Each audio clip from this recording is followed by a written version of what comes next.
tubig pala. Napigyan ko doon. Tapos na niya, mapo akong kuunti.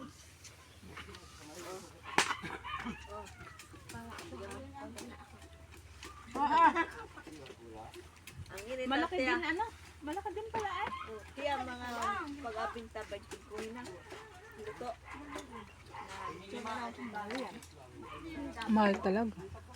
Kaya kalaki nilit yung din na umalis yung ate ko. Kanino ba ganyan?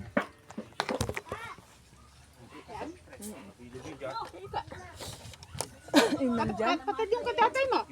Ay di, kasi laki na nga yan. Magkano yun yan?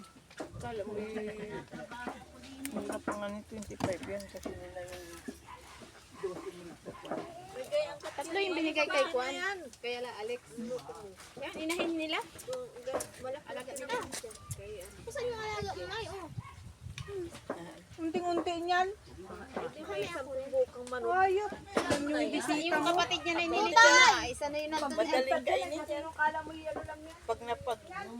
Makuha ka ng ganito lang oh. Ganito lang na kaya na tasa. Hindi pag may marating na tao, di ganun lang ang alagay mo. Paano ba ang alin? Maganda dyan eh, ano?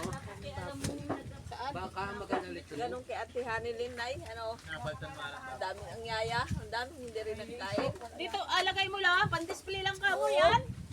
Tingala. Yan baka dyan? Oh, kada sumo ng kanin doon ka matingin. Oh.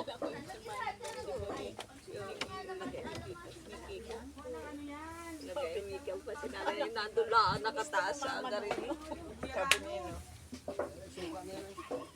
Sabi ko ni Kiko Ayo. Ay, sino ang may gustong kumain ng dito? Si anak ni si Juan. Iyan. Yun pala, may atat. Yun pala sa mga special lang yun. Siya, yung kayo maglalaki din eh, nagkasulong ang...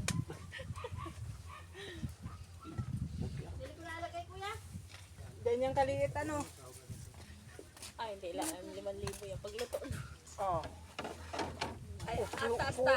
Magapaluto lamang niya. Alagay ko bloody.